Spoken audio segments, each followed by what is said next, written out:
Stanley, come over here. In the vent. I want to show you something.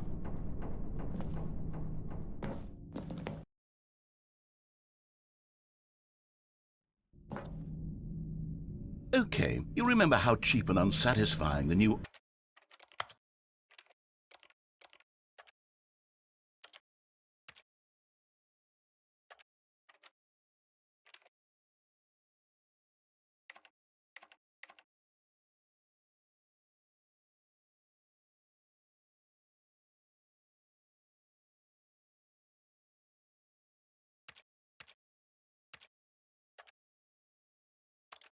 ultra deluxe content turned out to be? Well, it got me thinking about the past and how much better the Stanley Parable used to be.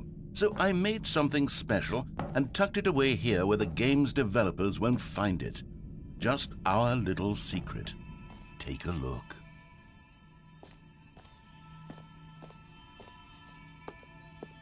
I call it the Memory Zone. It's where I've been storing all my favorite memories so I can relive the peak experiences of my life whenever I want. Experiences like the launch of the Stanley Parable on PC.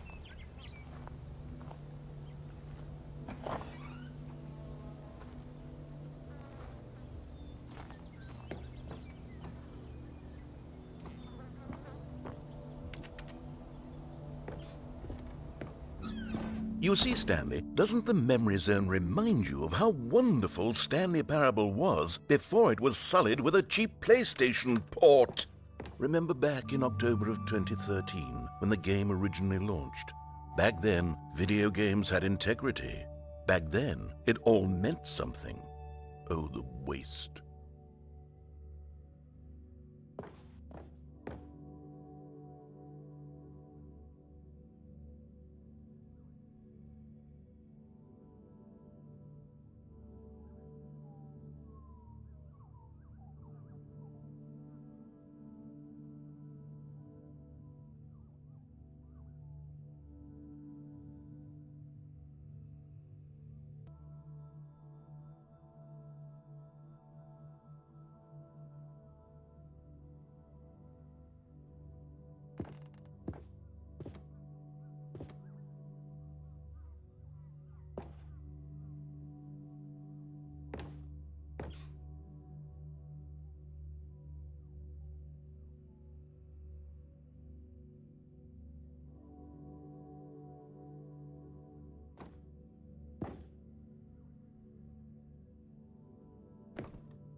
Je suis dans la mémoriso, c'est sur l'abri de l'eau, et je n'attends plus que toi, mon amour. And over here is where I keep reviews of the Stanley Parable. Like this stunning triumph of games journalism, 10 out of 10 from Destructoid.com. James Stephanie Sterling writes, and I quote, "Where so many games that aspire to be more than games end up less than any form of art, Stanley Parable strives and then succeeds to be every game ever created."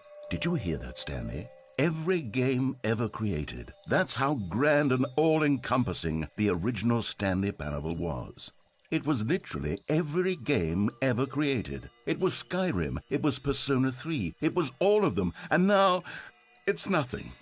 It's no games at all. It isn't even the Stanley Parable anymore. It's just a husk now, a lifeless husk with an hour of new elevator content.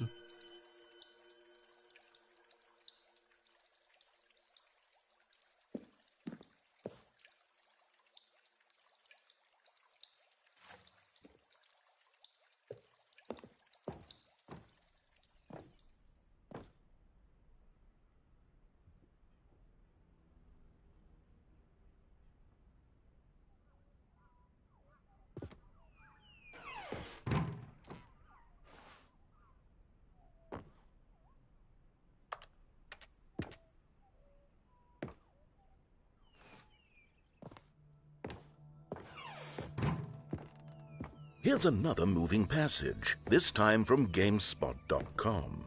The Stanley Parable is both a richly stimulating commentary on the nature of choice in games and one that offers some of the most enjoyable, surprising, and rewarding choices I've ever been confronted with in a game. 9 out of 10. Don't you get it, Stanley? The game was perfect. It didn't need anything else. It didn't need new content. All they had to do was transport it in pristine condition along to the PlayStation, boom, done. And they couldn't even do that. Couldn't resist the urge to go meddling with a beloved franchise.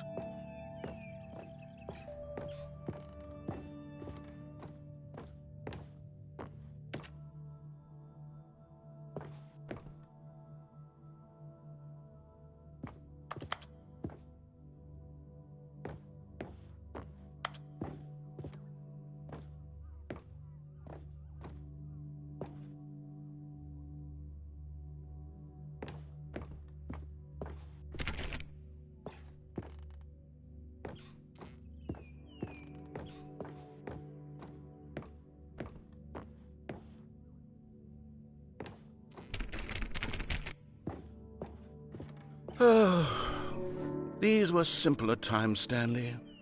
But I wouldn't give to go back to have it all over again.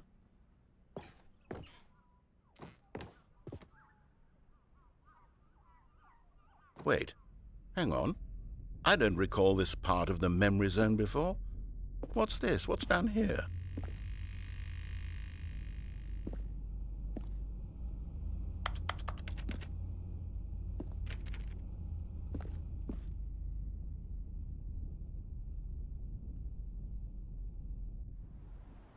Oh no, oh God, no, Stanley. It's a collection of reviews from Pressurized Gas, the extremely popular online storefront for computer games.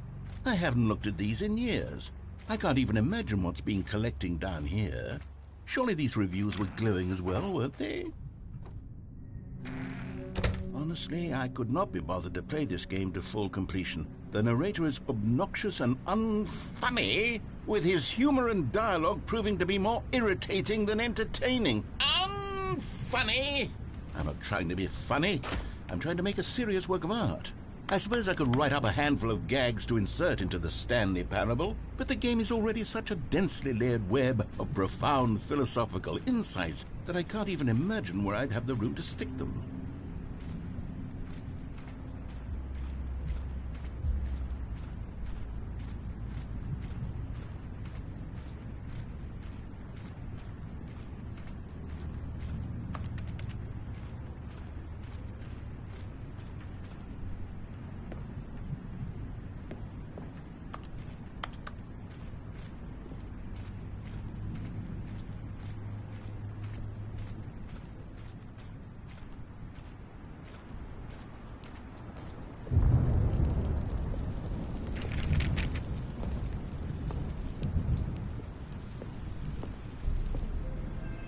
Okay, let's see what this one says. While the idea for the game is good, for someone who prefers non-linear games, this preachiness gets annoying fast. Preachy? Stanley? I'm not preachy, am I? You can tell me if I'm preachy. Honestly, you can. Oh, goodness. This is actually quite shocking for me. To be honest, I had always thought of the game's dialogue as being rather terse to begin with. You can't know how much fluff I cut from the game to get it to feel as light and airy as it... Well, I always thought it did. But maybe it wasn't. Oh dear. What an awful memory to have to hold on to. These black marks on my otherwise unimpeachable track record.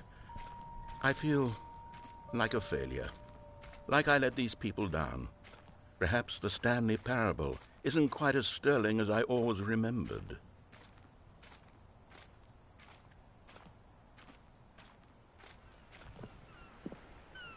What's this one got to say? You constantly have to stop doing anything so the narrator can catch up with his long-winded explanations of what's happening. I wish there was a skip button. A skip button? Well, yes. Yes, I think we can do that. If I'm truly too preachy, then maybe letting you skip ahead for just a moment, surely it couldn't hurt.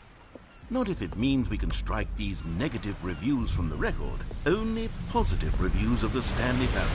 That's my motto today, and it's always been my motto. I'd do anything for the customer, Stanley. Yes, a skip button we shall have.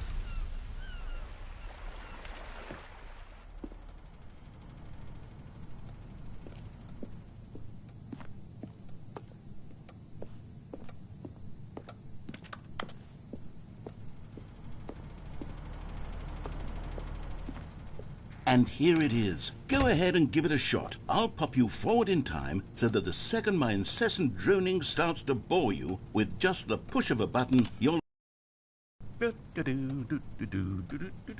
Oh, you're back, you see. You were only frozen in time for a few minutes, but it was plenty of time for me to deliver a long, rambling monologue full of unnecessary verbal flourishes and lengthy ruminations on the nature of choice in video games. Well there, sport. You really did catch me rambling on a bit, didn't you? But that's the power of the button.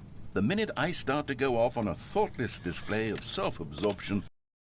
Okay, welcome back, Stanley. Now, I should say that the amount of time the button has been skipping through is becoming longer and longer. That last one was, well, I want to say maybe 30, 45 minutes?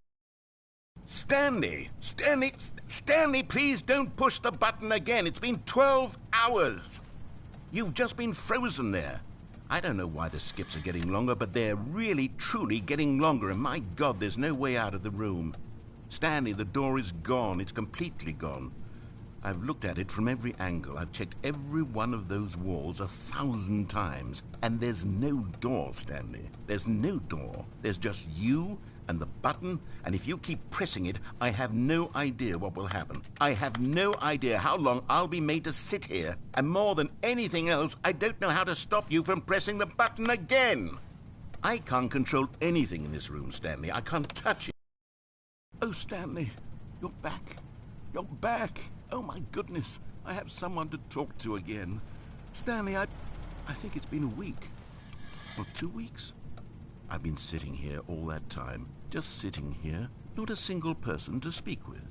And you'd think that that's just how it's always been, right? Me talking and you saying nothing.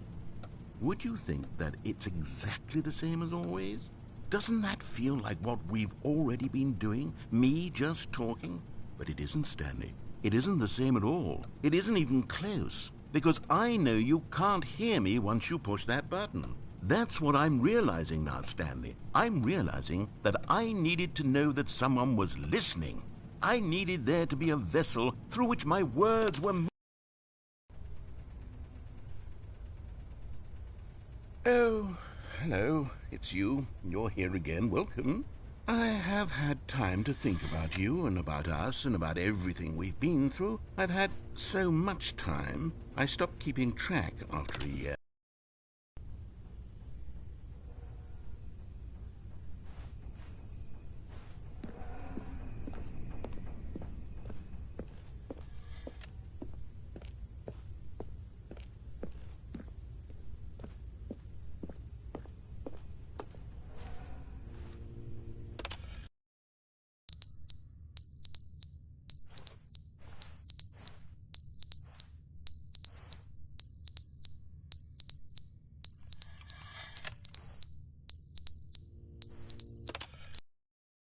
But they didn't understand the game was never meant to be funny. It was meant to have a point. It was meant to speak to the human condition. But where are the jokes? Where are the jokes? They bemoaned, they screamed, they gnashed their teeth and said, entertain us. It wasn't enough. They had to leave a pathetic little thumbs-down review and make all of their pitiful demands. But then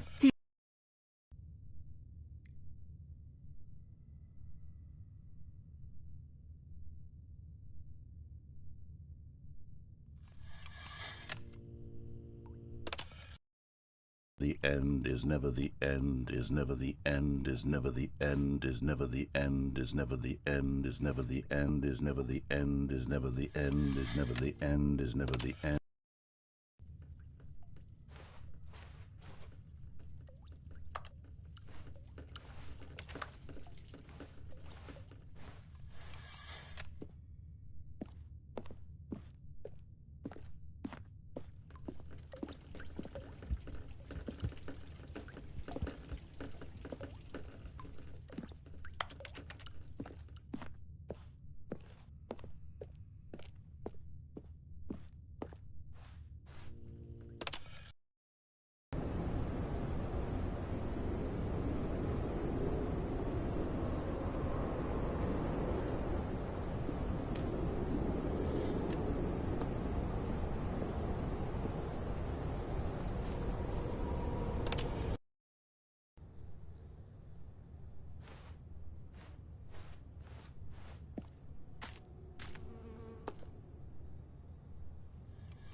All of his co-workers were gone. Oh, please. Are you really just doing this for the trophy? Click a door 5 times? Is that all you think a trophy is worth? No. I can't just give these merits away for such little effort. A measly 5 clicks? Now, suppose you were to click the door 20 times. I would say that's the kind of effort that warrants recognition.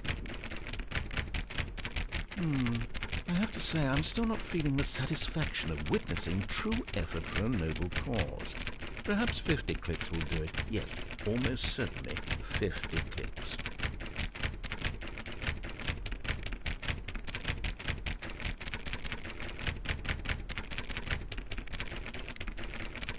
No. I'm still not feeling it. I want this trophy to have meant something. It has to be a true reward for valiant effort. I want to see some hustle, Stanley. I want to see commitment, a willingness to go all the way no matter the cost. Why don't you go put 20 clicks into door number 417?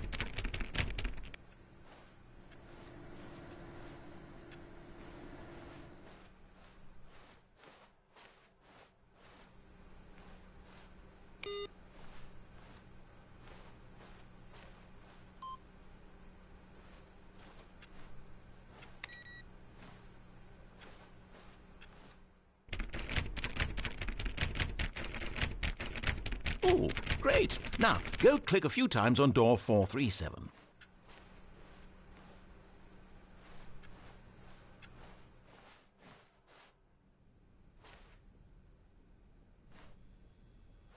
Oh, good. You notice my sign. Yes, I have something very exciting to show you.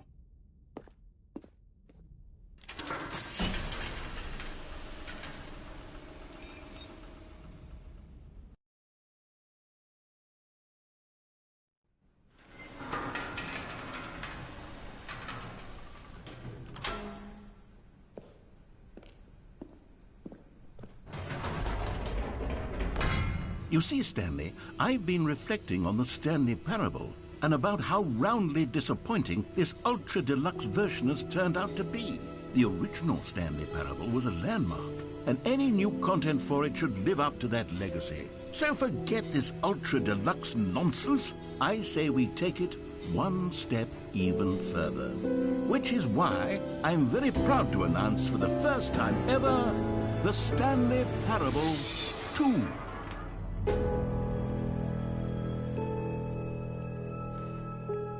Yes, you see, isn't this far superior to a measly port with a few minor additions? Think of all the new territory we'll cover with a fully fledged sequel, an entirely new experience, built from the ground up. Why, there are so many possibilities. It could go in so many different directions. This is what fans have truly been asking for.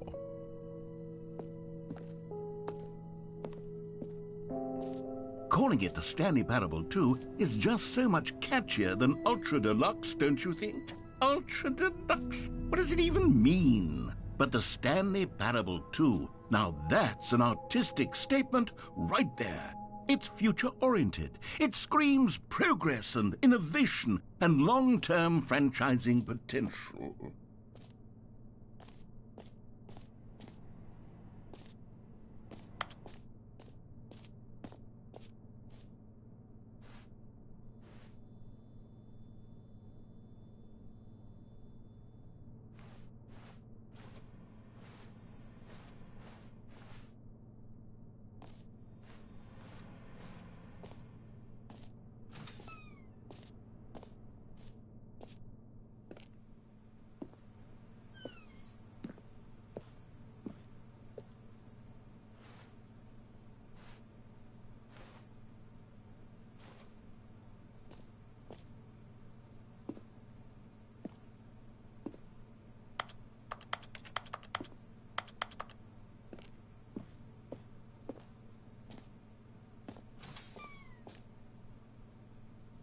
Now, to be clear, I haven't quite nailed down what exactly the Stanley Parable 2 is going to be, but let's take a look at some of the features I've been developing for it. I figure that if I can loosely organize a handful of interesting concepts, that surely the game will sort of naturally spring up around them. It'll all work itself out. Game development is much more of a fuzzy magic than anything scientific or logical, really.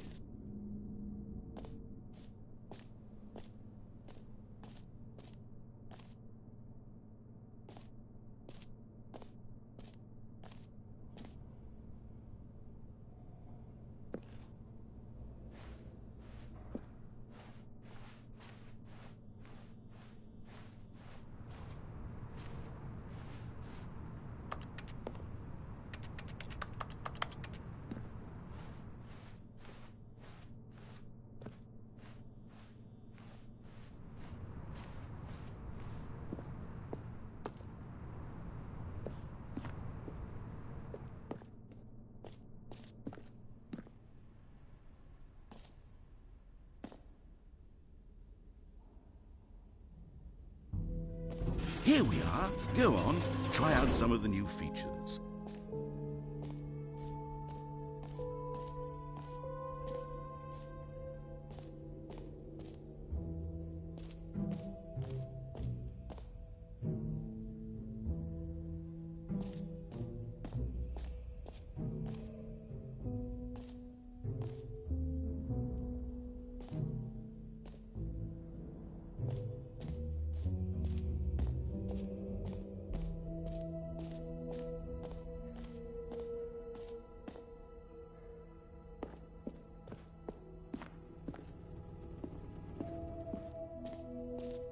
Ah, collectibles.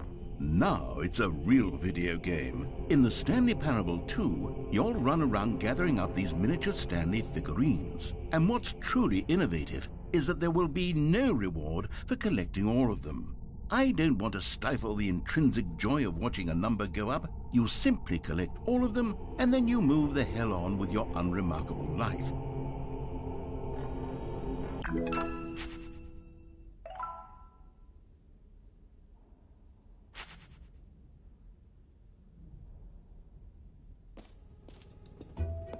God, it really is the worst when you collect everything in a video game and then they give you a big fancy reward for it. Absolutely tragic.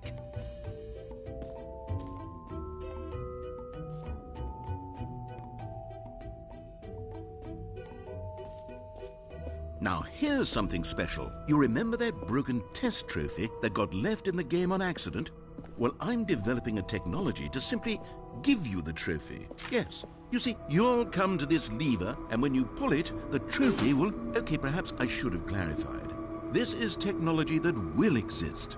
Right now, the trophy is still fully broken. I'm not a wizard, Stanley, but I guarantee it will be fixed in the sequel to at last satisfy the hordes of ravenous fans all over the world who have been uproariously demanding this feature. Gamers, we hear you, and I promise it will happen.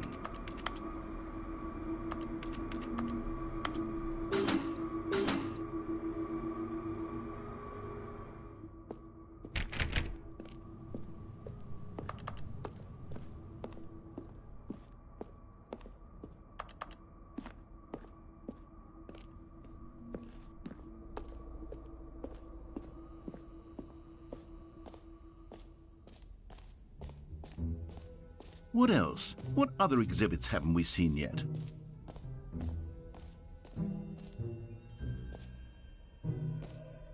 Okay, I'll be honest, I haven't yet decided on this one. I think that in the new version, the office could use a bit of decoration, like balloons. But I'm undecided on Get Well Someday and Happy 12th Birthday. Which would you go with?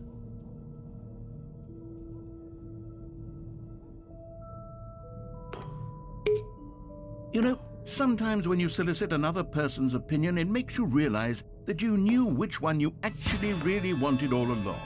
Get Well Someday it is.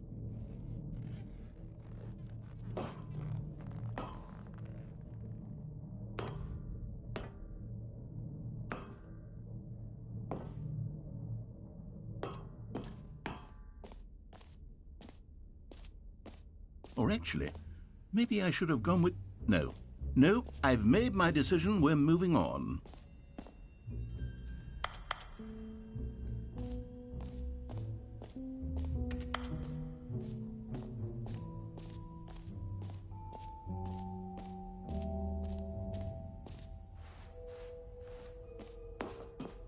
An epilogue would be fun, wouldn't it, Stanley? Yes, it would go at the end of the... well, we'll figure that out later.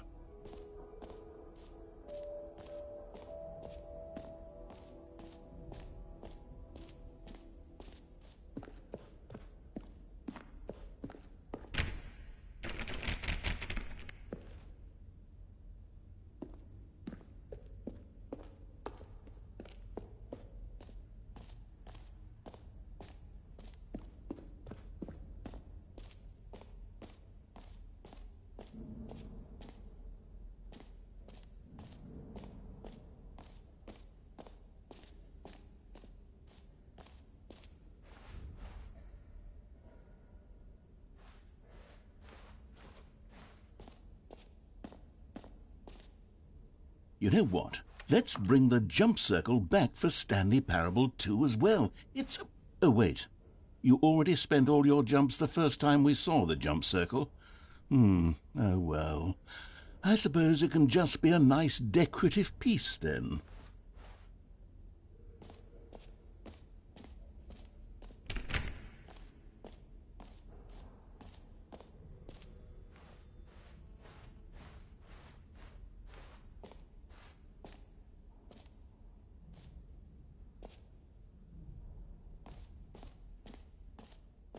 For the Stanley Parable 2, I asked myself, what do players really want?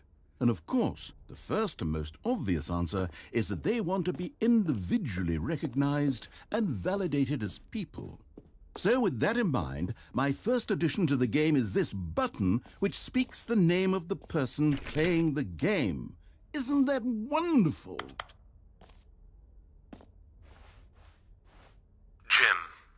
Sorry, I should have clarified. Right now, the button only says the name Jim. But of course, in the final game, this button will say your name, whatever name that is.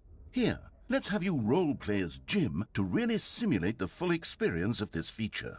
Just play along. I promise you'll love it. Okay, here we go. Let's take a deep breath, clear your mind, forget whoever you are, and simply become a person named Jim.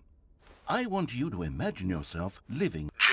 Whoa, hold on. I wasn't finished setting up the backstory. If you don't properly roleplay as Jim, then you'll never understand the impact of this button. Otherwise, it's just a stupid button that says somebody else's name. Okay, we're doing it again, and this time let me finish first. Now, allow yourself to become Jim. Imagine yourself driving to work as Jim, playing frisbee on the weekends as Jim, staying up all night for a popcorn and horror movie sleepover as Jim, developing a crippling substance addiction as Jim, rediscovering yourself through fringe religious groups as Jim, and finally dying a slow death at an old age surrounded by members of your cult as Jim. Do you feel it in your soul? Are you really, truly Jim right now? If so, then please step forward and press the button. Jim. Yes! You see? What a thrill! What a rush! That was you! The button described you. Do it again, do it again.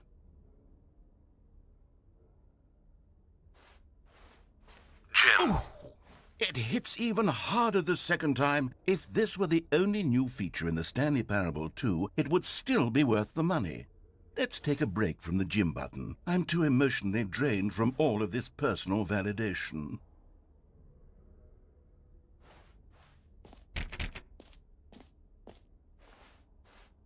Whoa there, cowboy. Sometimes a person can be too much Jim. I'm putting the Jim button away. Otherwise, soon you'll start to lose all sense of who you actually are.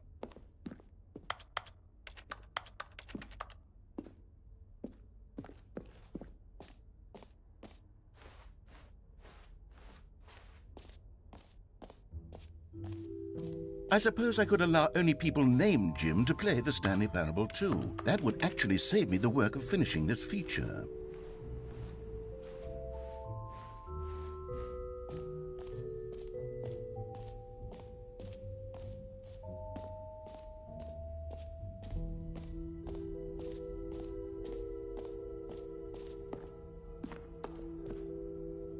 A common complaint of the Stanley Parable was that it was confusing and paradoxical, that it engendered a chaotic sense of reckless despair in those who played it. Well, I'm happy to say that after much consideration, I've engineered a clever solution to this fundamental problem with the game. It's the Stanley Parable Reassurance Bucket. You see, Stanley, anytime you're holding the bucket, a sense of calm and ease will fill your mind and your heart. It's true. As long as you hold on to the bucket, the many disorienting contradictions of the Stanley Parable will feel perfectly normal and perhaps even comforting. You may even come to long for the gentle embrace of jarring cognitive dissonance while the bucket is in your arms. And to be honest, it's a much more convenient solution for me than actually redesigning the game to be less uncomfortable. Can you imagine what a pain in the ass that would be? Yes, the bucket is the perfect solution. Come on, give it a try.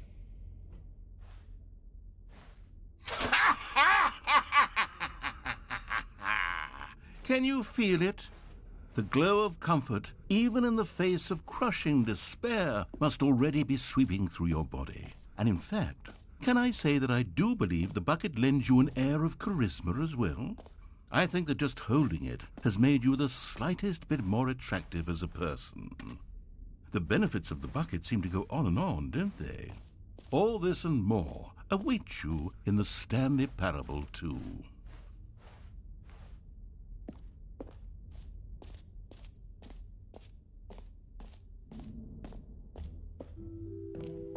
Does anyone give out awards for most enjoyable bucket in a video game? That really should be an award if it isn't already.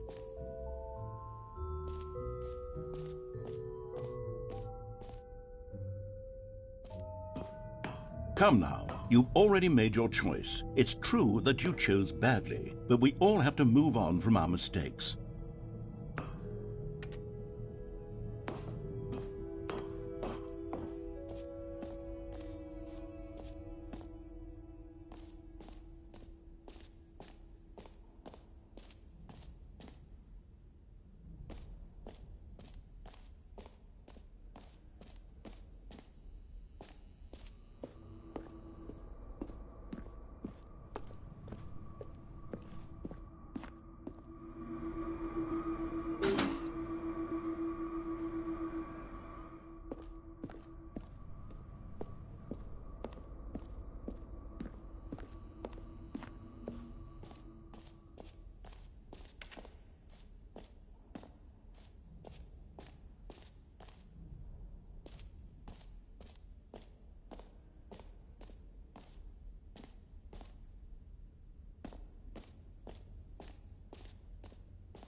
Stanley, here's an idea that I'm truly fond of. It's never been done before in a video game. This is, in fact, a hole that you can fall down forever. That's right. Infinite falling. You can fall until the end of time, if you like. A stunning leap forward for video games as a medium.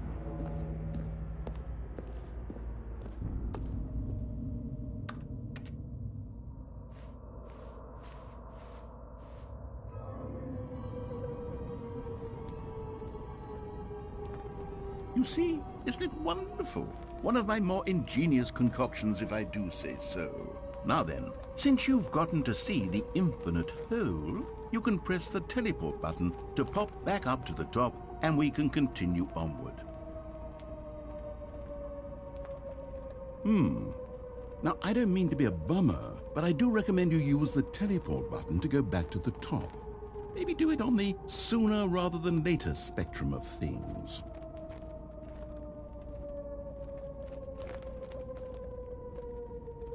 Okay, Stanley, I don't know quite how to say this tactfully, but it's possible that I slightly exaggerated the infinite nature of the hole.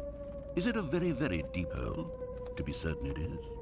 It's an extremely deep hole. I don't want anyone to say that it isn't an astonishingly deep hole. It is. Is it infinite? Well, that sort of depends on your definition of infinity. From one perspective, the infinite is merely philosophical in nature. It's more of a... Okay, well, good for you. You found the bottom of the hole. You found me out, Stanley. I'm a liar and a cheat, and you're so clever. Look, I think the issue here is just that you're unusually fascinated by falling. What normal person actually wants to fall infinitely? I figured the hole was as deep as anyone would actually need. Don't you put this on me. Maybe you're the problem. Look, things got a little heated there. I think we both said some things we didn't mean. Why don't we just put all this behind us and agree to just call the hole mostly infinite? If that works for you, then go ahead and press the teleport button to warp up to the top of the hole and we can move on. I'll just be up here when you're ready. Great. Now, I'm very excited to show you even more of my ideas for the sequel.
All right, have you seen everything you wanted to? Ready to move on now?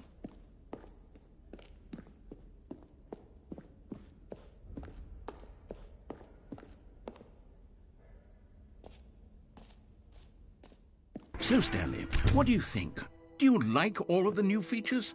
Yes, I know it's not exactly clear yet how exactly these features will come together as one single coherent video game, but I can feel it in my soul. It's going to work. There's definitely a good game in there somewhere. Say, let's do an experiment. I'll arrange these new features together, and we'll see whether or not it coheres into a meaningful gameplay experience. Okay. Are you ready? Here it is.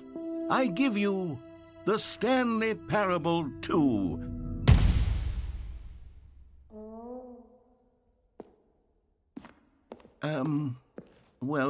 I mean, there's potential here, right? It's sort of... Okay, never mind. Hold on, let me do a different arrangement. Okay, yes, this is much better. I feel good about this. Here we go. Version 2. Who am I kidding, Stanley? This isn't a coherent video game at all. It's a lot of gags. And I do very much enjoy creating gags, but they don't add up to anything. I wanted more than anything to create a sequel that would capture all the magic of the first game. I wanted fans to love it. No matter how good these gags are, they won't stand on their own. They would need the structure and the gameplay of the original. Wait, maybe that's it. I can take the original Stanley Parable and simply, well, insert a few of my new features into it. Tastefully, of course. With respect. With care for the vision and integrity of the original game. Would it possibly work? I suppose it could. But it would need a really, really tremendous title screen. A title screen that says with bold and uncompromising conviction, "This is the Stanley Parable 2." Let me see if I can whip something up. All right, perfect. Go ahead. Take a look.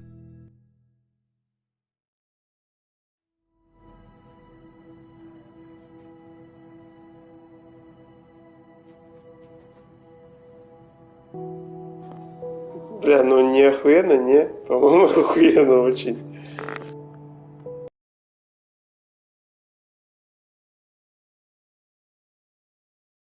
This is the story of a man named Stanley. Stanley worked for a company in a big building where he was employee number 427. Employee number 427's job was simple. He sat at his desk in room 427 and he pushed buttons on a keyboard. Orders came to him through a monitor on his desk, telling him what buttons to push, how long to push them, and in what order. This is what employee 427 did every day of every month of every year. And although others might have considered it soul-rending, Stanley relished every moment that the orders came in, as though he had been made exactly for this job. And Stanley was happy. And then one day, something very peculiar happened. Something that would forever change Stanley. Something he would never quite forget. He had been at his desk for nearly an hour when he realized that not one single order had arrived on the monitor for him to follow. No one had showed up to give him instructions, call a meeting, or even say hi. Never in all his years at the company had this happened, this complete isolation. Something was very clearly wrong. Shocked, frozen solid, Stanley found himself unable to move for the longest time. But as he came to his wits and regained his senses, he got up from his desk and stepped out of his office.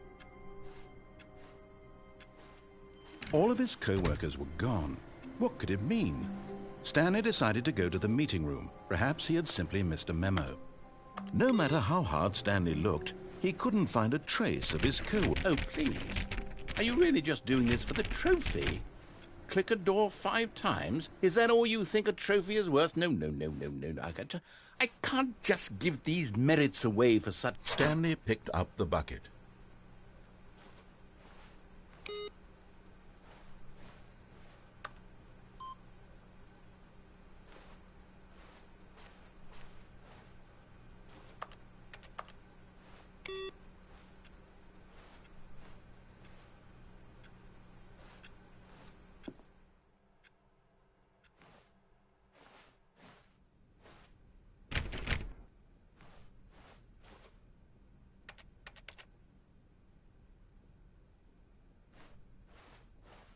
Stanley clutched the bucket tightly to his chest and entered the door on his left.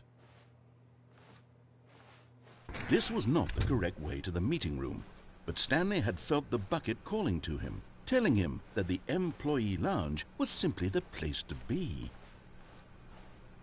And here it was. Had the bucket turned out to be correct? Was this better than the... No, never mind. The bucket was wrong. Stanley took the door on his left to go back to the meeting room. And so the two of them detoured through the maintenance section and walked straight ahead to the opposite door.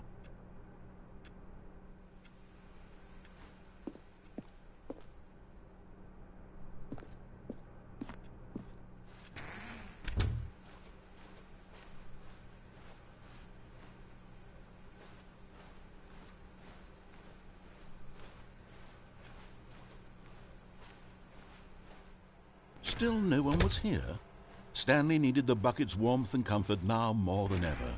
Perhaps his boss's office was where he'd find answers. Oh, Stanley, can you feel it? The broom closet. It wants the bucket. You can feel that, can't you? The aura of jealousy? It's as clear as day. This broom closet believes it deserves the bucket. I can really feel it now.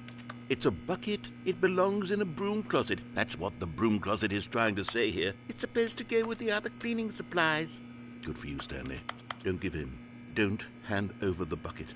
I know how hard it must be, given the pressure that the broom closet is putting on your shoulders right now, but you have to be strong. This is your bucket. This is your companion and lifelong friend. You can't hand it over. Oh no. We're getting into name-calling now, it seems. Is this how low the broom closet has sunk, that it has to resort to this stream of petty insults simply in order to get you to hand over the bucket? Stanley, I never liked this broom closet for a variety of reasons, but even this is worse than I had imagined. And wait, now the broom closet has the gall to imply that you and the bucket are not truly deep and lasting friends? That your relationship is purely superficial and convenient?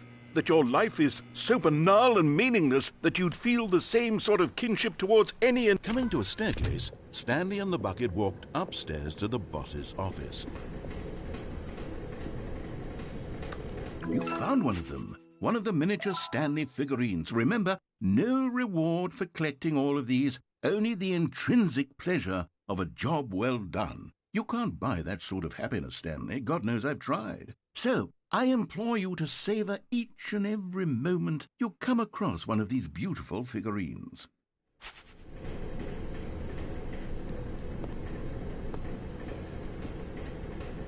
But Stanley just couldn't do it.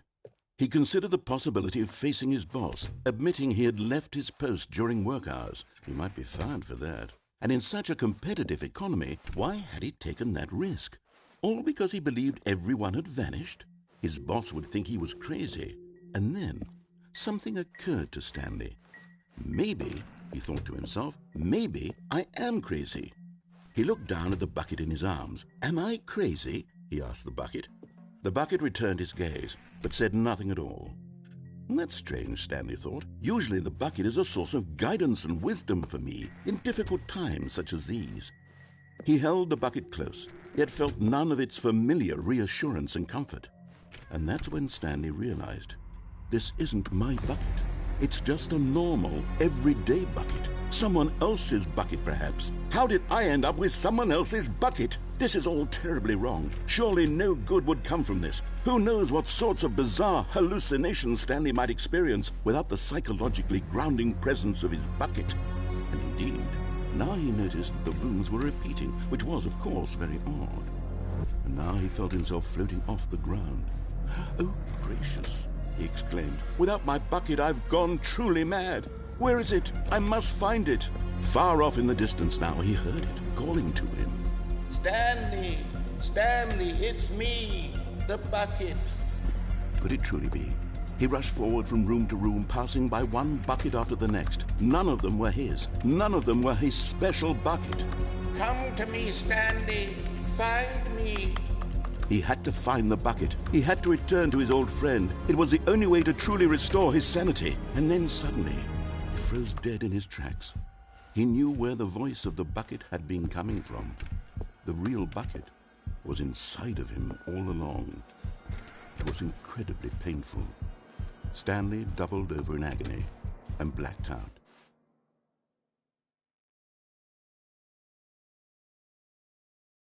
This is the story of a woman named Mariella.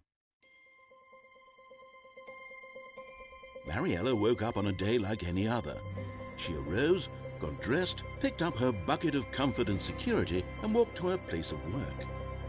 But on this particular day, her walk was interrupted by the body of a man who had stumbled through town, talking and screaming to himself, and then collapsed dead on the sidewalk. Right away, she knew what the problem was. This man had no bucket. Of course he'd gone mad, ranting and raving about a narrator describing all of his actions and how everything is predetermined and free will is an illusion and it's all just a video game. It could all have been prevented if only he'd taken his bucket with him. Perhaps he didn't even realize he'd forgotten his bucket at home in the first place. How cruel the world can be, Mariella thought, and she hugged her own bucket even tighter. But of course, she had no time for this. There were a myriad of confusing problems she would soon have to confront at work, for which her bucket would provide absolute guidance and total clarity on everything. Heck yes, she thought to herself, my life kicks ass. And she backflipped all the way to work.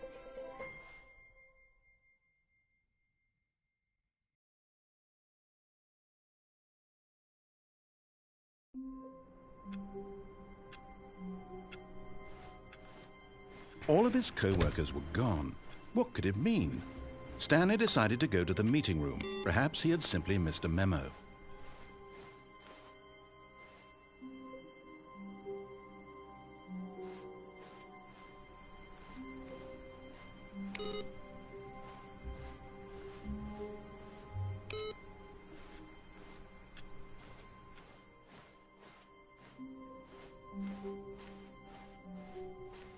When Stanley came to a set of 2 open doors, he entered the door on his left.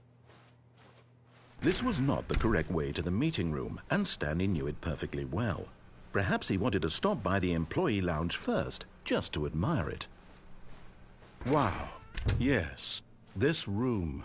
But eager to get back to business, Stanley took the first open door on his left. Stanley was so bad at following directions, it's incredible he wasn't fired years ago. Look, Stanley, I think perhaps we've gotten off on the wrong foot here. I'm not your enemy, really, I'm not. I realize that investing your trust in someone else can be difficult, but the fact is that the story has been about nothing but you all this time. There's someone you've been neglecting, Stanley. Someone you've forgotten about. What? Really? I was in the middle of something. Do you have zero consideration for others? Are you that convinced that I want something bad to happen to you? Why, I don't know how to convince you of this, but I really do want to help you, to show you something beautiful. Look, let me prove it. Let me prove that I'm on your side. Give me a chance. Another miniature Stanley figurine. This, you know, there really must be a snappier name for these things. What about mini-stands? Stanley figs? What about Stanlerines? Yes, I think I like that. Another Stanlerine under your belt. Now listen carefully, this is important. Stanley walked through the red door. Aha, perhaps you misunderstood. Stanley walked through the red door. I still don't think we're communicating properly. Stanley... All right, fine, go ahead, Stanley.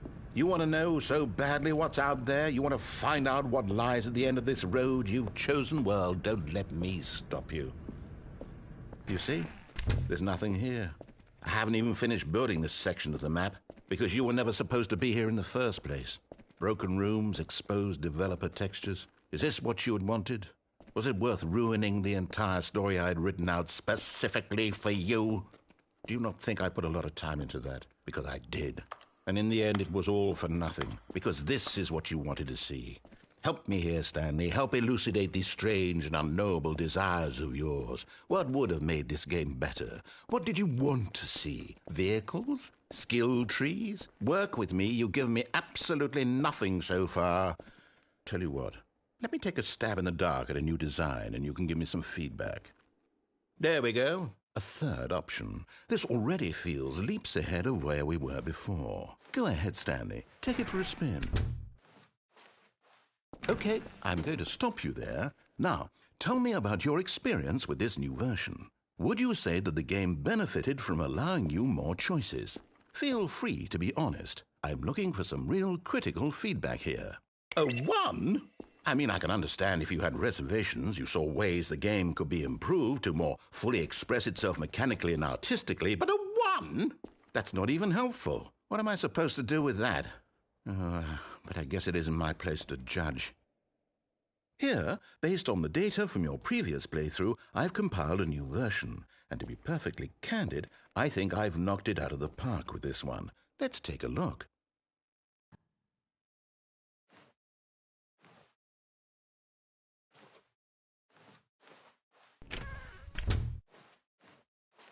Now, would you say that competitive leaderboard helped you feel motivated to keep walking through doors? Again, honest answers, please.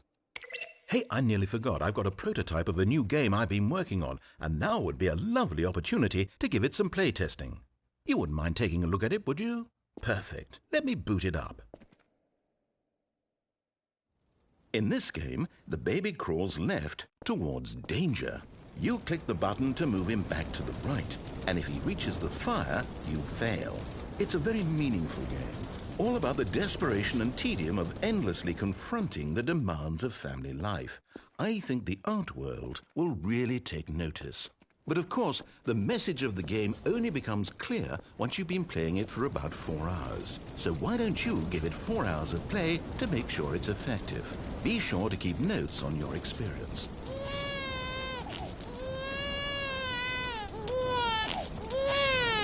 You heartless bastard.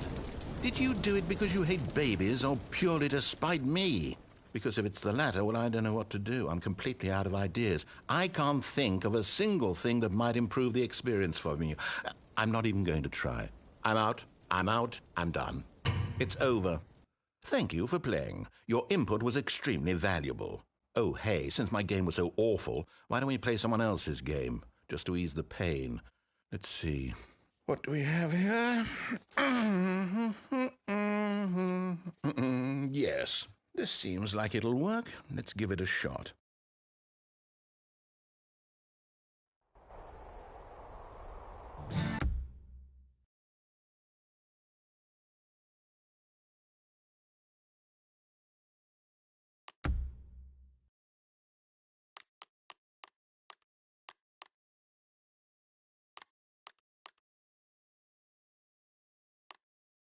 Aha! Fascinating.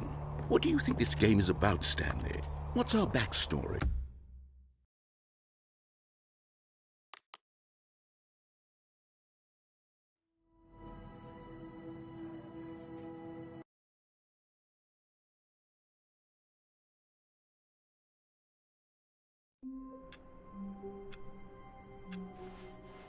All of his co-workers were gone. What could it mean? Stanley decided to go to the meeting room. Perhaps he had simply missed a memo.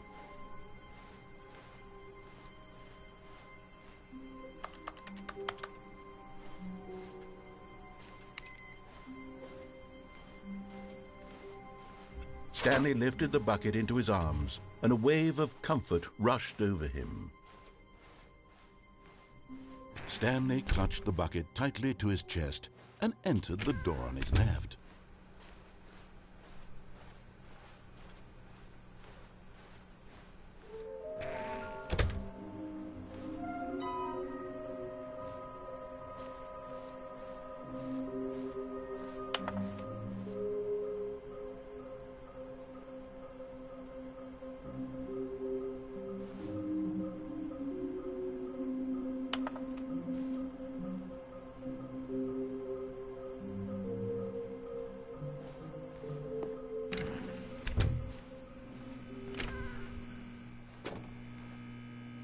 Oh, Stanley, can you feel it? The broom closet. It wants the bucket. You can feel that, can't you? The aura. Coming to a staircase, Stanley and the bucket walked upstairs to the boss's office.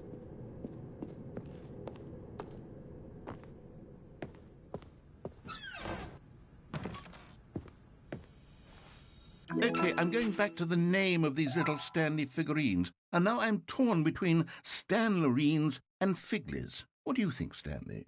What name better encapsulates the intrinsic sense of happiness that you get from seeing a small number in the corner of your screen go up by 1? Let me sit on it. I'm sure it will come to me.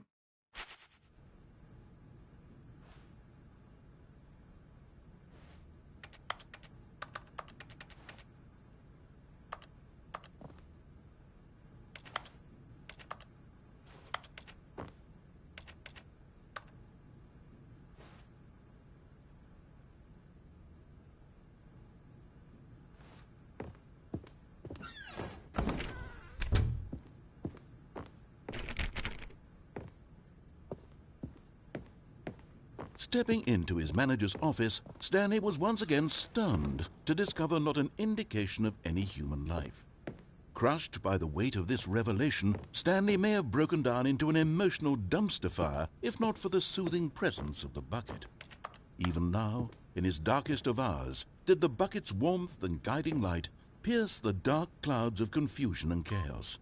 It would be with him always. The bucket would, and he knew it. The two of them were inseparable. At this point, Stanley was so absorbed in the tender spiritual connection he shared with the bucket that he didn't notice the keypad behind the boss's desk. Nor in his bliss of simply being near the bucket did he have any notion that the PIN number for the keypad was 2845.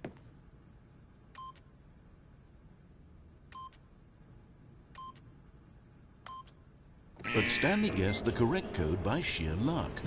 Was it that the bucket knew all along? Was the bucket guiding him?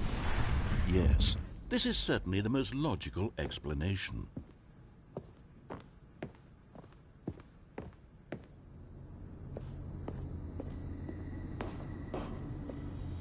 getting close now, Stanley. You've nearly gotten all of the Figler and Marines. Very soon, you'll collect the last one, and then the first number will equal the second number, and that will be it.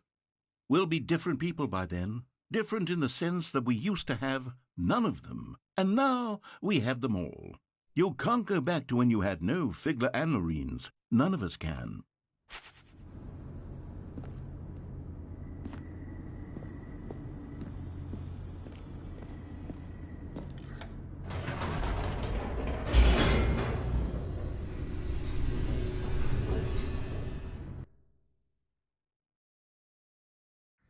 The elevator raced downward, plummeting towards an unknown fate. It would be all Stanley could do to keep himself together, if not for the bucket. Soothing him, comforting him, reassuring that in this darkest moment of uncertainty, he would be all right. The bucket is here for you, Stanley. Everything will be fine. Stanley and the bucket walked straight ahead through the large door that read, Mind Control Facility.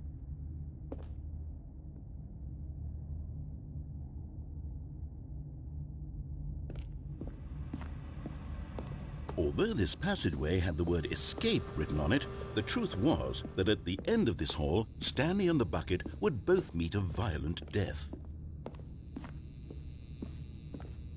The door behind them was not shut. Stanley and the bucket still had every opportunity to turn around and get back on track. At this point, Stanley and the bucket were knowingly walking forward into a very painful death for each of them.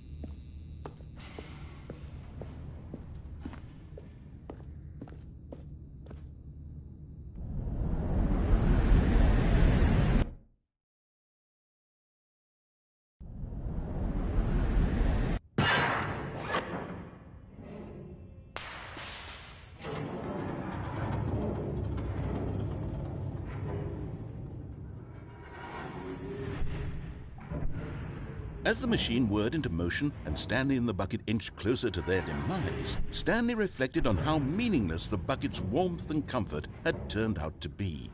To be sure, it puts the mind and the soul at ease to embrace the bucket, but what use is a sense of ease when you're about to be crushed to death? This is what Stanley thought to himself, and he sort of kicked himself for wasting so much time carrying a bucket everywhere. Farewell, Stanley.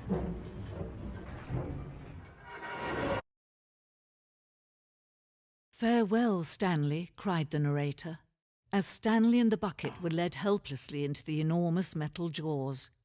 In a single visceral instant, the bucket's life came to an end as it was crushed violently to death.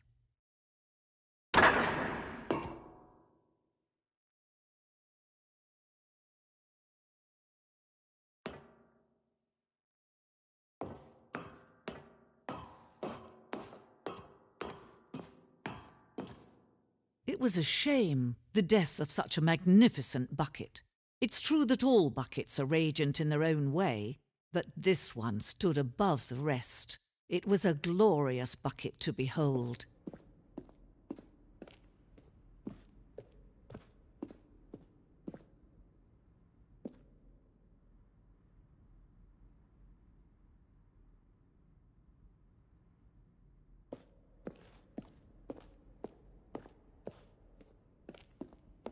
Can you see how arrogant it was for Stanley to take a bucket like this and to claim it for his own? Can you see the hubris that blinded him?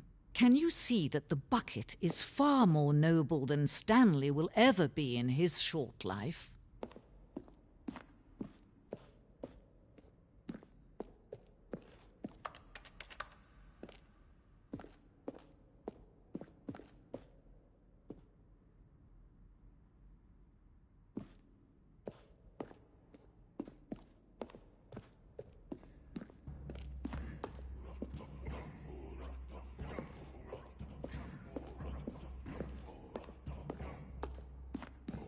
No man can own a bucket, and certainly not a bucket as dazzling to behold as this one.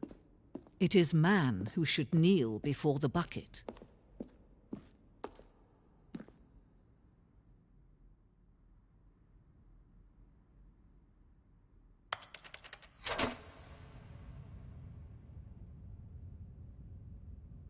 But there is something we can do. Something we can do together, you and I, that will right this terrible wrong. Let Stanley die. Let him be crushed by the machine. Don't reset the game. Don't give him another opportunity to run off with another beautiful bucket. We can save the world's buckets from their treatment as tools and implements if only we let Stanley die together. The bucket shall take its place as ruler, as leader, as commander of a new world, a new vision.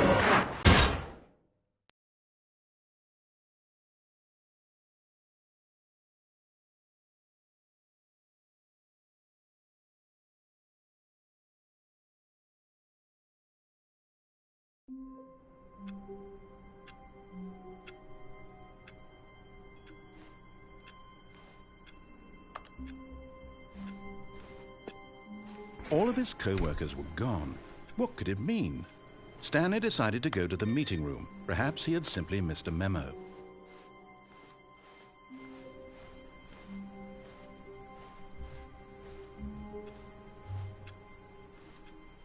The confusion and the chaos all seemed to melt away as Stanley embraced the bucket. Stanley clutched the bucket tightly to his... This was not the correct way to the meeting room, but Stanley had felt the bucket calling to him, telling him that the employee lounge was simply the place to be.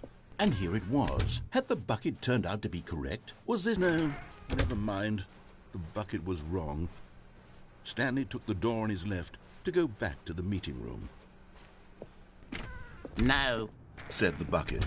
don't go to the meeting room. Go somewhere else. The cargo lift, yes. Good. Said the bucket. Now ride the lift all the way to the top. There's something up there I need you to do. Stanley did not question why or how this bucket was speaking to him. It should have alarmed him, of course, because buckets can't talk. But Stanley chose not to think about this obvious fact.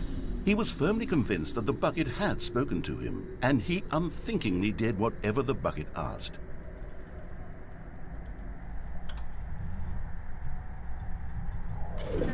In here. Said the bucket. Go into this dark room over here. Stanley once again obeyed blindly.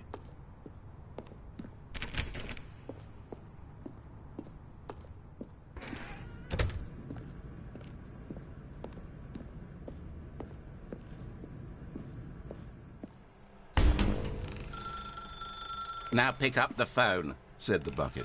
Pick up the phone and it will take us back home, where we can go about life together.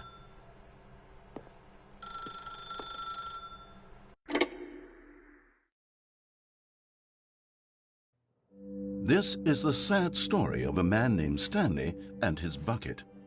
Once upon a time, I gave Stanley a bucket because I thought he was lonely and could use a friend.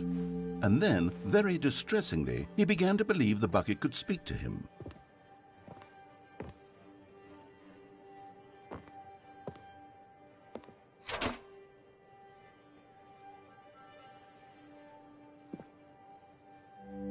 The Stanley Parable Reassurance Bucket was merely meant to provide the comforting glow of companionship. It doesn't literally talk and give you orders. Whatever Stanley is hearing the bucket say to him is just in his head.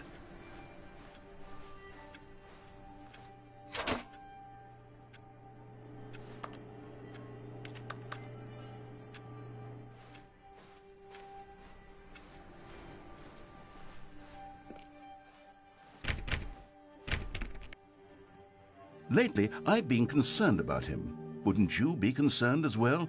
To see him delusional like this, obsessing over an inanimate metal object?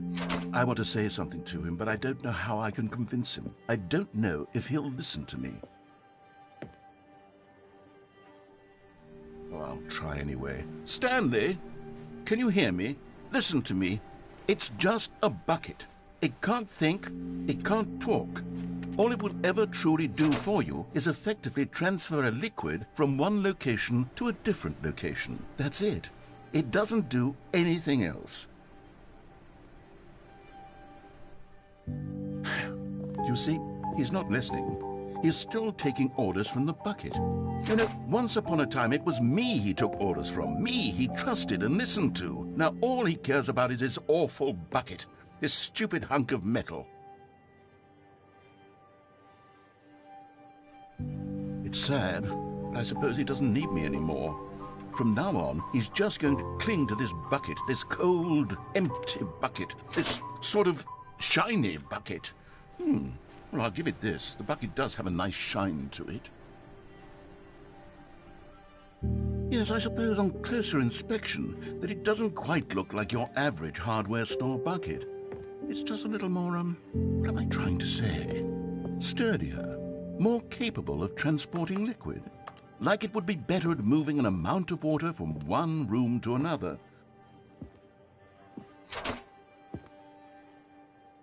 Oh my God, what am I saying? Better at carrying water from room to room. It's a bucket. It's literally just a bucket.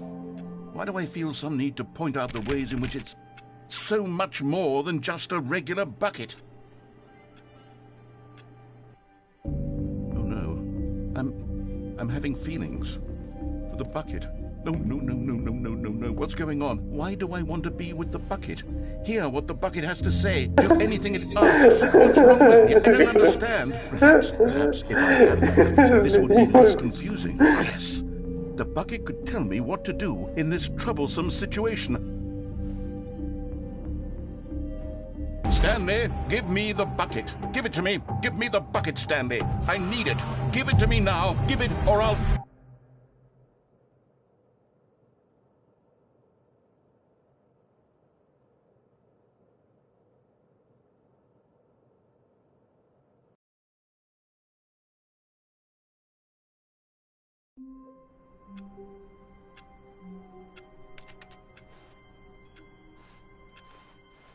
Someone was following Stanley. He was sure of it. If he checked over his shoulder now, he would surely catch them. It was only a matter of time.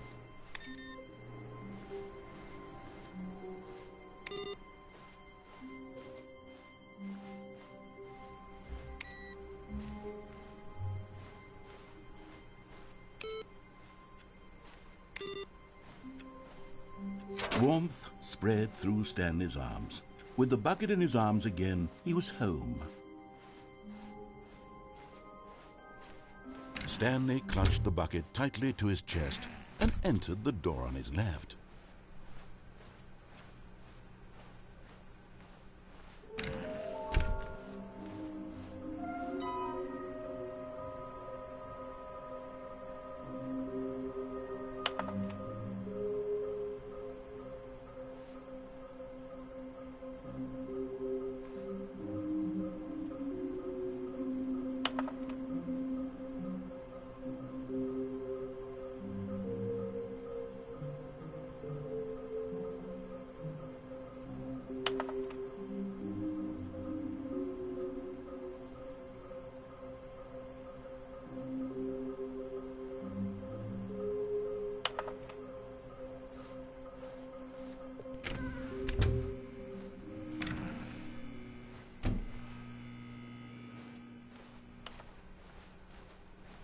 Coming to a staircase, Stanley and the bucket walked upstairs to the boss's office.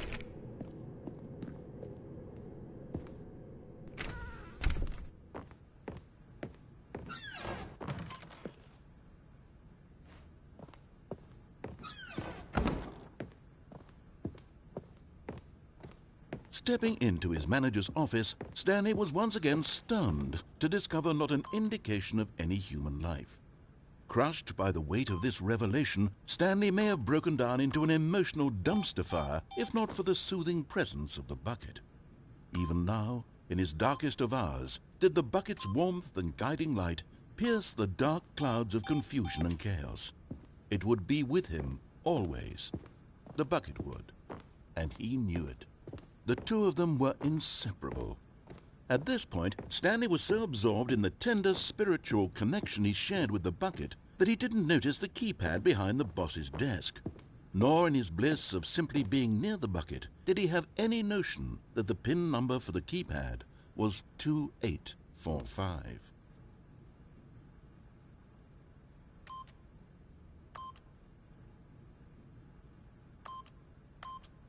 But Stanley guessed the correct code by sheer luck. Was it that the bucket knew all along? Was the bucket guiding him? Yes, this is certainly the most logical explanation.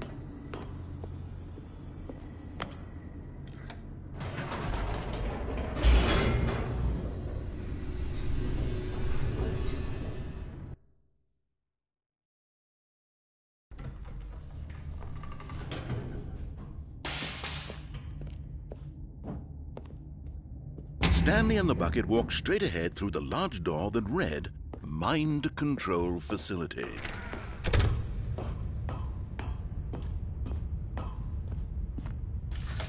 The lights rose on an enormous room packed with television screens. What horrible secret did this place hold? Stanley and the bucket both wondered to themselves.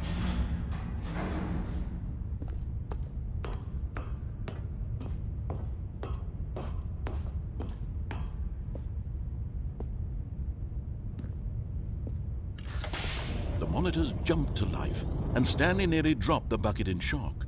Everyone in the office was being videotaped, monitored like guinea pigs. The bucket had never seen anything like this, and it very nearly burst into tears as Stanley cradled it gently, reassuring it that everything would be fine.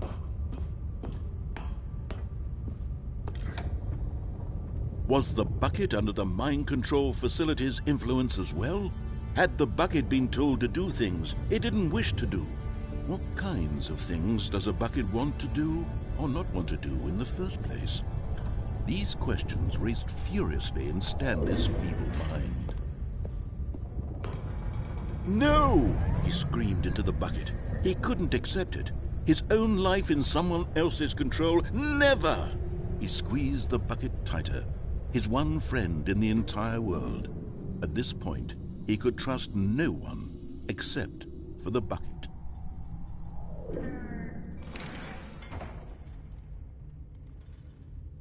But here was the proof. The heart of the operation. Controls labeled with emotions, happy or sad or content. Walking, eating, working, all of it monitored and commanded from this very place. And as the cold reality of his past began to sink in, Stanley decided that this machinery would never again exert its terrible power over another human life. For he and the bucket would dismantle the controls for good. Two best friends, Stanley and the bucket, up against the world. They high-fived in a really cool way, and the bucket made a sassy comment about taking down the... But at the last second, the bucket jumped in and pressed the button to turn on the controls. Stanley gasped in horror. Had this been the bucket's plan all along? To take over the machine and claim the power for itself? How could the bucket have betrayed him like this? Stanley was prepared to throw the bucket away in disgust when suddenly an image appeared upon the enormous screen. Birds. Silly, silly birds. The control buttons became active again.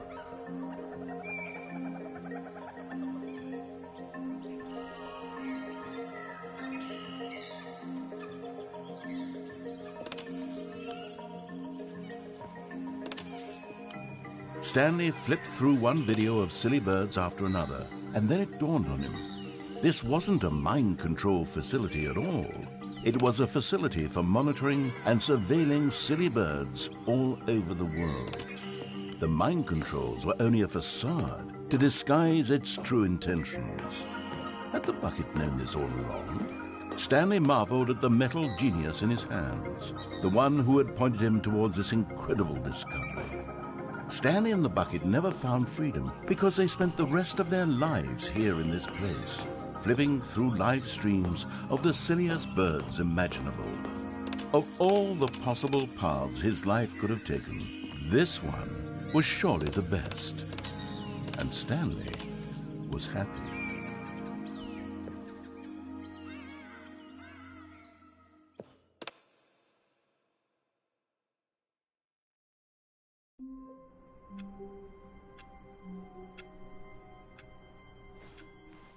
All of his co-workers were...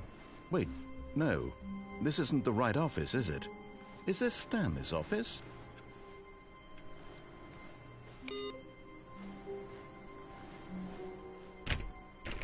Oh, please.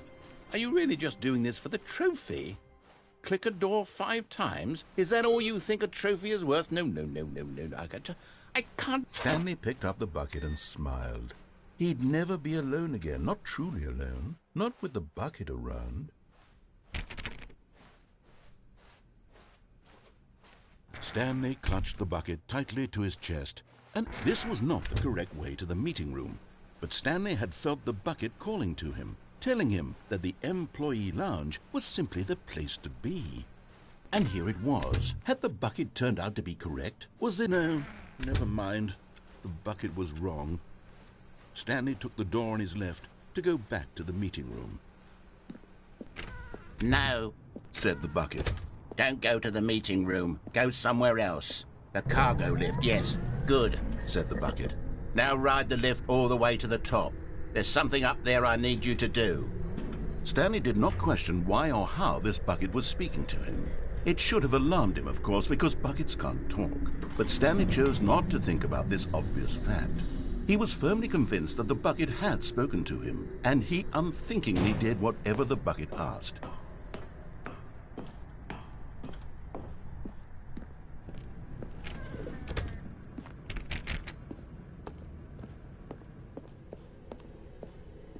No, stop. Look there on the wall, you see? There's a sign right there. It says, "No buckets past this point." Stanley, how could you think it was okay to bring the bucket here? Unless, what if the problem is that you actually don't know what is a bucket and what isn't a bucket?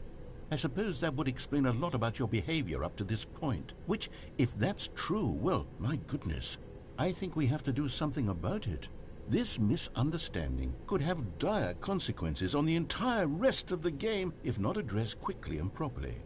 So much of the impact of the story is dependent on your understanding of what is and isn't a bucket. Please, step in here for a moment.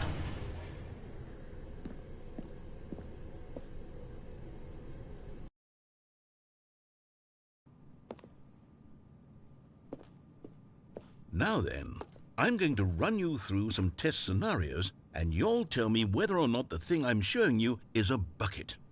Simple enough, right? This should tell us everything we'll ever need to know about what is or is not a bucket. Okay, let's begin. Item 1.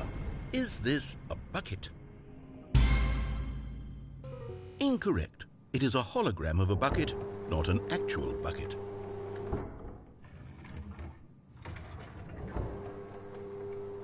Item 2. Is this a bucket? Incorrect. It is a 3D printed recreation of a bucket, not an actual bucket.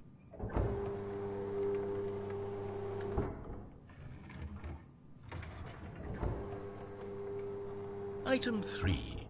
Is this a bucket? Correct. This is a bucket.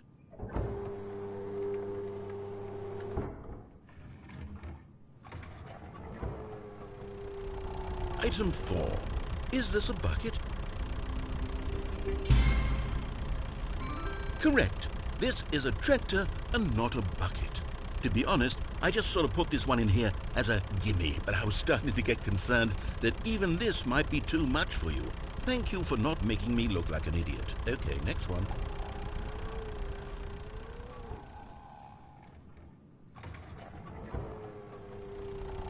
Is this a bucket? Incorrect. This is a bucket.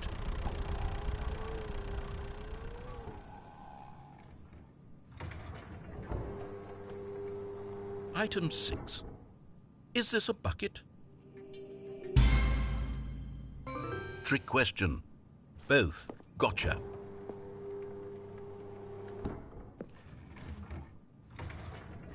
Item... Wait, hold on. I can't find the next one. Let me see. It should be around here somewhere.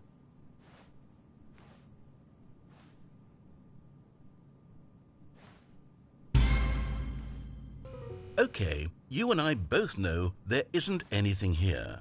And I don't appreciate the implication that nothing is a bucket when we both clearly know that a bucket is something, and therefore nothing could possibly be something. Unless, in your twisted mind, have you somehow convinced yourself that a bucket is nothing? Answer me straight, Stanley. Do you believe that nothing is a bucket?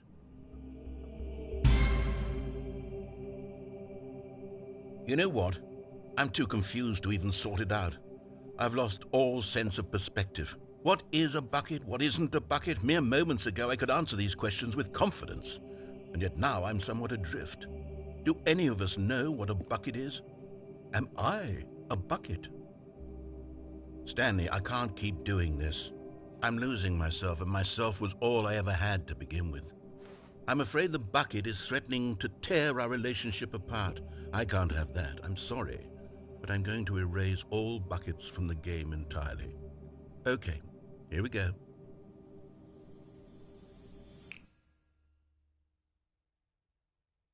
What happened? Is everything gone? Why did everything disappear? Wait, was everything a bucket? Every single thing in the game was a bucket. Oh my God, I had no idea. How could... except me.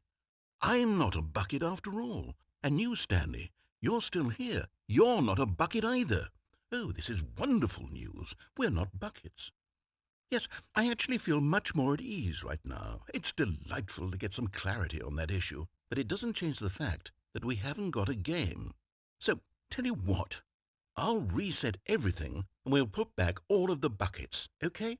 And we'll know that it's all a bucket. But if you run into anyone else, maybe don't mention that. Who knows what that information might do to a person? All right, here we go.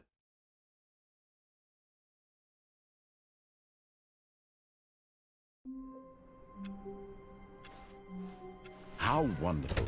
Stanley was alone. Finally. This is great, he thought to himself. This is what I've wanted all along. I got what I wanted.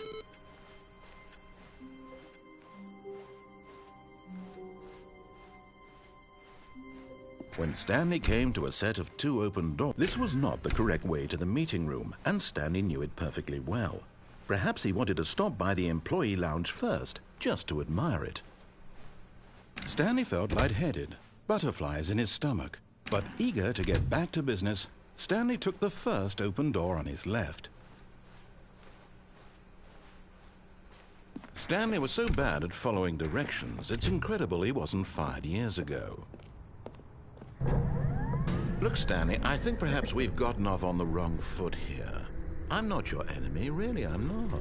I realize that investing your trust in someone else can be difficult, but the fact is that the story has been about nothing but you all this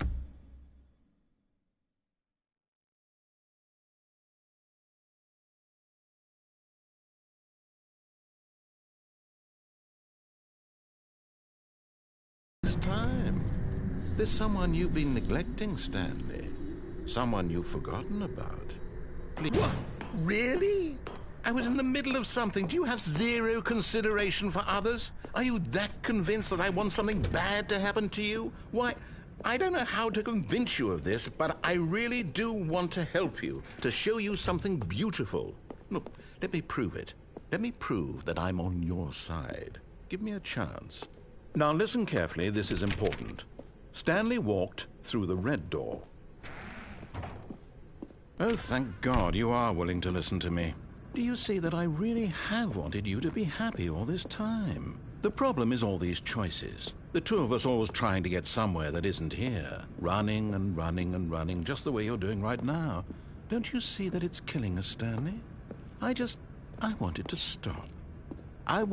We would both be so much happier if we just stopped. And I think I have a solution. Here, let me show you.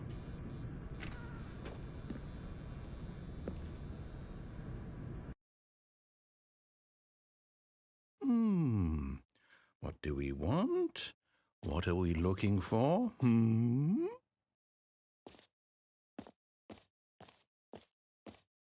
Here. Yes. Oh, it's beautiful, isn't it?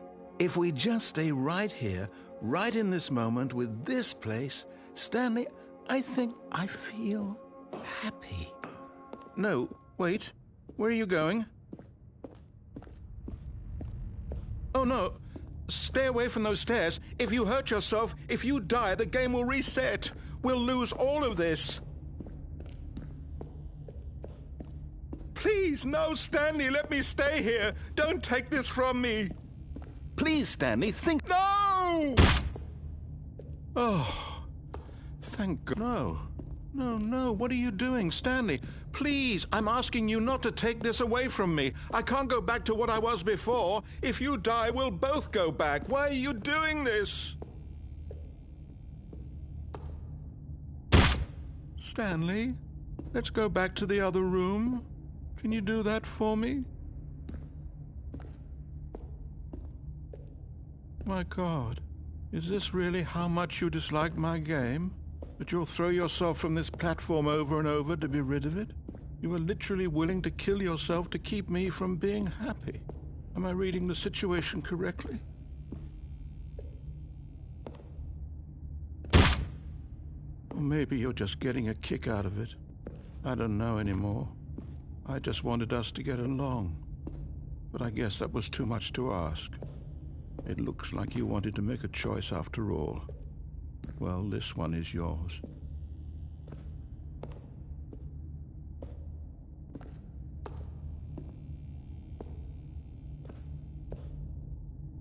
Is it over? It's going to restart, isn't it? I'm going back.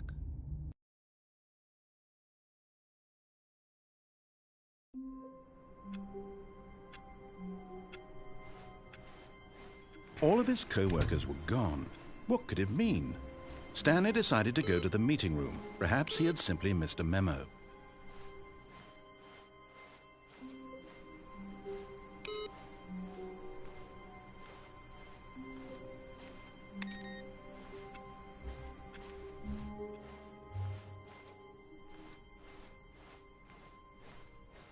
When Stanley came to a set of 2 open doors, he entered the door on his left.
Coming to a staircase, Stanley walked upstairs to his boss's office.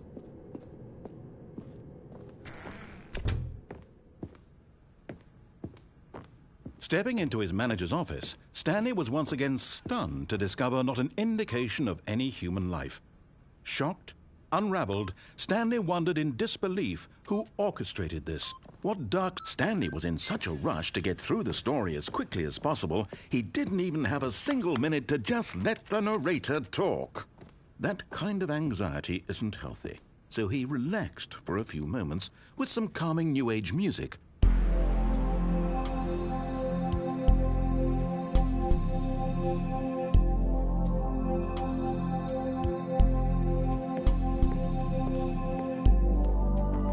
Feeling soothed and rejuvenated, Stanley calmly walked forward into the opened passageway.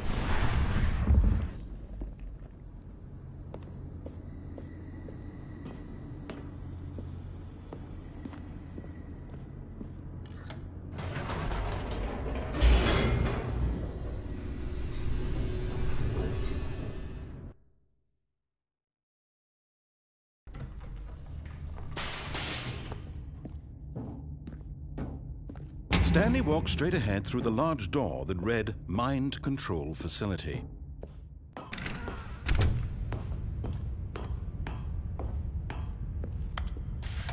The lights rose on an enormous room packed with television screens.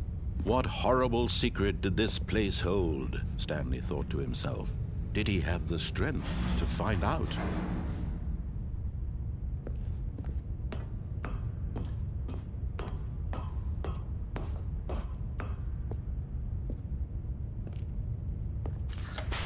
Now the monitors jumped to life, their true nature revealed. Each bore the number of an employee in the building, Stanley's co-workers. The lives of so many